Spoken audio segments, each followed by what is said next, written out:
السلام علیکم ورحمۃ اللہ وبرکاتہ ومغفرتہ۔ بسم اللہ الرحمن الرحیم۔ یقیناً جو ملائک یعنی فرشتے تیرے رب کے نزدیک اللہ کے نزدیک مقرب ہے وہ اس کی عبادت سے جس میں اصل عقائد ہے، تکبر نہیں کرتے۔ جب مقرب فرشتے ہیں، جو بڑے فرشتے ہیں، اللہ کے حکم کو ذرہ برابر بھی وہ غلطی نہیں کرتے۔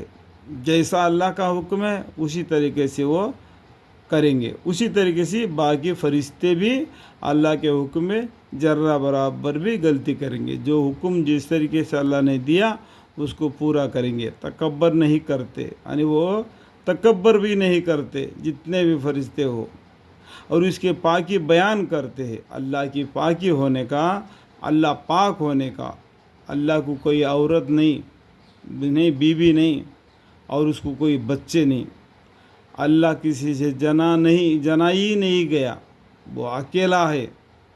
وہ کیسا بنا کیا بنا اتنا ہم کو جاننے کی ضرورت نہیں، اتنا دور تک جانے کی ضرورت، اتنا جاننا ضرور ہے وہ ہمارا مالک ہے اللہ تعالیٰ، اور فرشتے اس کے مقرب ہے، اور جن اور انسان کو اللہ تعالیٰ نے پیدا فرمایا اللہ کی عبادت کرنے کے لیے، اتنا جاننا کافی ہے۔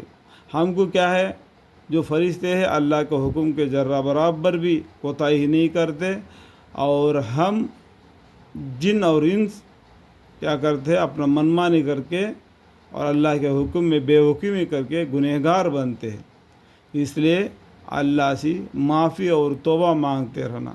اللہ تعالیٰ نے جن اور انسانوں کو صرف اس لیے پیدا فرمایا کہ وہ اللہ کی عبادت کرے، اللہ کی بندگی کرے۔ ہم اللہ کے بندے ہیں، اللہ ہمارا مالک ہے، اس بات کو جاننا چاہیے۔ جو کہ طاعت لسانی ہے اور اس کو سجدہ کرتے ہیں، جو کہ عمل جو روح سے ہے، یعنی فرشتے بھی اللہ کے سامنے اللہ کو سجدہ کرتے ہیں۔ یہاں پہلا سجدہ آ گیا، اعوذ باللہ من الشیطان الرجیم، بسم اللہ الرحمن الرحیم۔ سجدہ تلاوت ادا کرتا ہوں میں واسطے اللہ تعالیٰ کے، میرے طرف کعبہ شریف کے، انی وجہت وجہ الذی فطر السماوات والارض حنیفا وما انا من المشرکین۔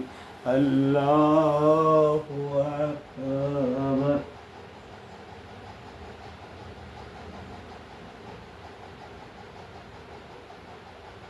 اللہ اکبر۔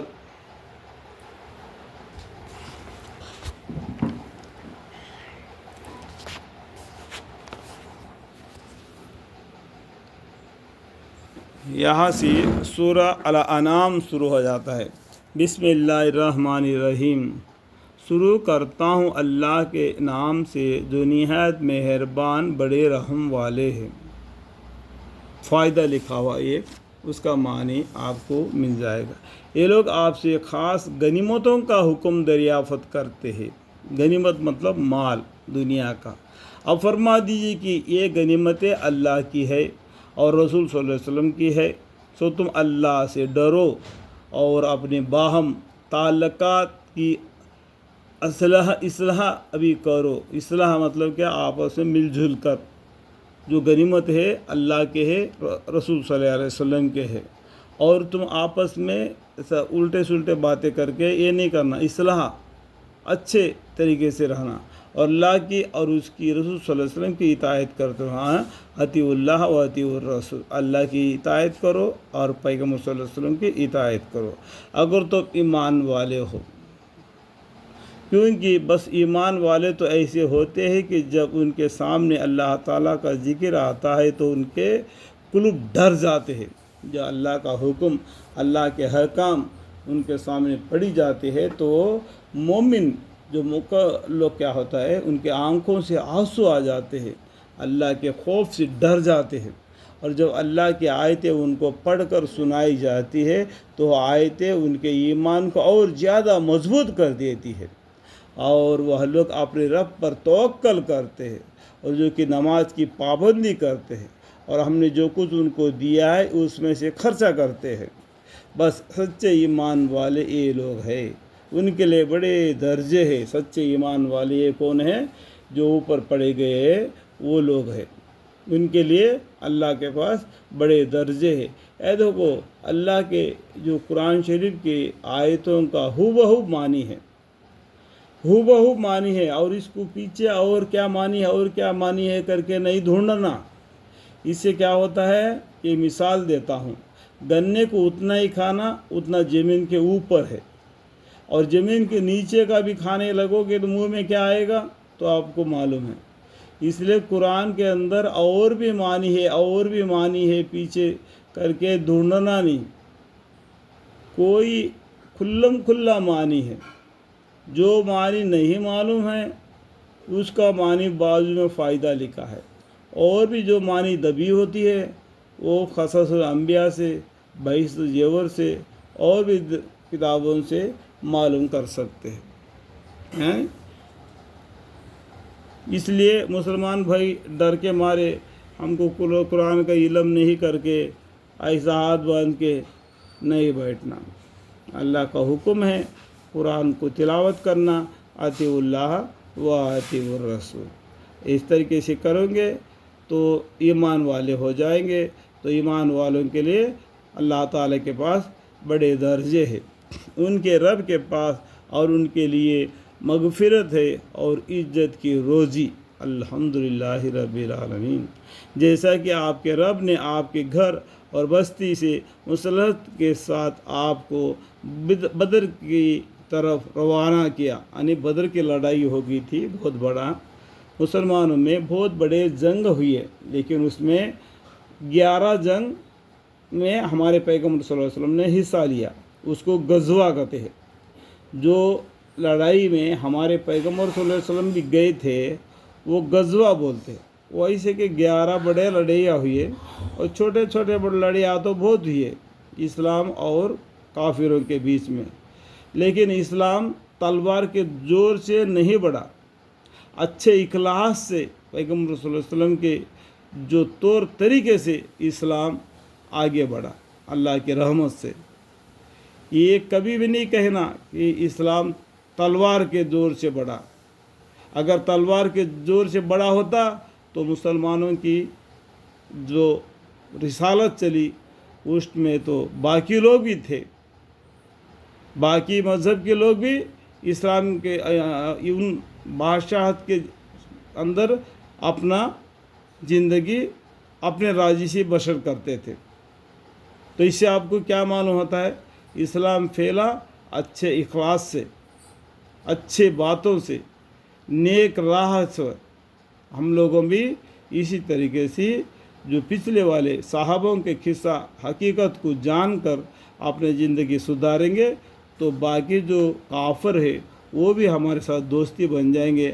اگر انشاءاللہ ان کو ہدایت دے تو وہ بھی مسلمان ہو جائیں گے، وہ اللہ بہتر جانتے ہیں۔ اور مسلمانوں کی ایک جماعت اس کو گران سمجھتی تھی، تو کیا ہے جو لڑائی میں جانا یعنی دھوپ میں، تو اس کو گران سمجھتی تھی ایک مسلمانوں کی تھوڑا جماعت، تھوڑا کمزور دل والے، اور وہ اس مصلحت کے کام میں بعد اس کے کہ اس کا جوہر ہو گیا تھا، اپنے بچاؤ کے لیے آپ سے بطور مشورہ اس طرح جھگڑ رہے تھے کہ گویا کوئی ان کو موت کی طرف ہانک لے جاتا ہے۔ یعنی وہ لڑائی میں جانے کے لیے کچھ لوگ پیچھے ہٹ رہے تھے، وہ ہمارے پیغمبر صلی اللہ علیہ وسلم سے مشورہ طور پر الٹے سلٹے باتیں کر رہے کہ وہ اگر یہ لڑائی میں جائیں گے تو مر جائیں گے، اتنا موت کا خوف سے ڈر رہے تھے۔ لیکن موت اللہ کے حکم کے بغیر آئے گی نہیں، اللہ کے حکم سے ہی موت آ جاتی ہے۔ جو بھی فرشتہ موت کا آ جاتا ہے اللہ کے حکم سے آتا ہے، اللہ کے حکم سے اس کا روح قبضہ کرتا ہے۔ تو یہ لوگ کیا کرتے ہیں، یہ بات پکی بات کو یہ سمجھے نہیں، اور ہمارے پیغمبر صلی اللہ علیہ وسلم سے جھگڑے کرنے لگے کہ یہ بدر کی لڑائی میں جانے کے بارے میں، اور وہاں دیکھ رہے ہیں اور تم لوگ اس وقت کو یاد کرو جب کہ اللہ تعالیٰ تم سے ان دو جماعتوں میں سے ایک کا وعدہ کرتے تھے کہ وہ تمہارے ہاتھ آ جائے گی۔ دیکھو اللہ تعالیٰ وعدہ کر دیتے ہیں، اللہ نے سچا وعدہ کر دیتے ہیں، اگر تم اس لڑائی میں جیتو گے، دشمنوں کو ہرا دو گے، اس طریقے سے اللہ تعالیٰ نے ہمارے پیغمبر صلی اللہ علیہ وسلم کو اشارہ کر دیا۔ اور تم اس تمنا میں تھے کہ غیر مسلح جماعت یعنی قافلہ تمہارے ہاتھ آ جائے، اور اللہ تعالیٰ کو یہ منظور تھا کہ اپنے حکام سے حق کو حق ہونا عملاً ثابت کر دیے اور ان کافروں کو بنیاد اور قوت کو قطع کر دے، تاکہ حق کا حق ہونا اور باطل کا باطل ہونا عملاً ثابت کر دے، گویا مجرم لوگ ناپسند ہی کرے۔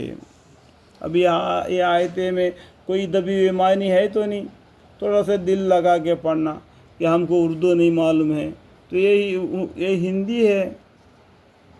اس وقت کو یاد کرو جب کہ تم اپنے رب سے فریاد کر رہے تھے کہ پھر اس نے یعنی اللہ تعالیٰ نے تمہارے سن لی، تم لوگوں نے جو دعا مانگ رہے تھے اللہ نے اس دعا کو سن لی کہ میں تم کو 1000 فرشتوں سے مدد دوں گا جو سلسل وار چلے آئیں گے۔ دیکھو فرشتے آسمان سے آئیں گے تمہاری مدد کے لیے مسلمانوں کے، کیونکہ مسلمان لوگ کم تھے اور کافر لوگ زیادہ تھے۔ وہ اس گھمنڈ میں تھے کہ ہم زیادہ ہے، ان مسلمانوں سے ہم یہ جنگ جیت لیں گے، لیکن اللہ تعالیٰ نے فرشتوں کے ذرا 1000 فرشتے آئیں گے اللہ کے حکم سے، ایک کے بعد ایک، ایک کے بعد ایک کے بعد ایک آ کے ان کے گردنیں اڑا دیں گے اللہ کے حکم سے، تاکہ تمہاری جیت ہو۔ اور اللہ تعالیٰ نے یہ ارادہ محض اس حکمت کے لیے کی غلبہ کی بشارت ہو، اور تاکہ تمہارے دلوں کو اضطراب سے اقرار ہو جاوے، اور واقع میں تو نصرت اور غلبہ صرف اللہ ہی کی طرف سے ہے۔ نصرت مطلب جو کی مدد کرنا، اور اور غلبہ گھبراہٹ سے بچنا صرف اللہ ہی کے طرف سے ہے۔ تو مدد کرنا اللہ کی طرف سے ہے، اور جو غنیمت ہے تم کو بانٹ کر دینا بھی وہ بھی اللہ ہی کی طرف سے ہے۔ تم جیت لیا کر کے یہ سب میرا تیرا نہیں کرنا، کیونکہ رسول اللہ صلی اللہ علیہ وسلم اس کے حساب سے اس کو بٹوارا کریں گے، اس بات کو تم تسلی کر لینا۔ بلا شک اللہ تعالیٰ نے زبردست ہے، حکمت والے ہیں، ان اللہ عزیز حکیم۔ اس وقت کو یاد کرو۔ یہاں تک سورہ الانفال کا پہلا رکوع ختم ہو گیا۔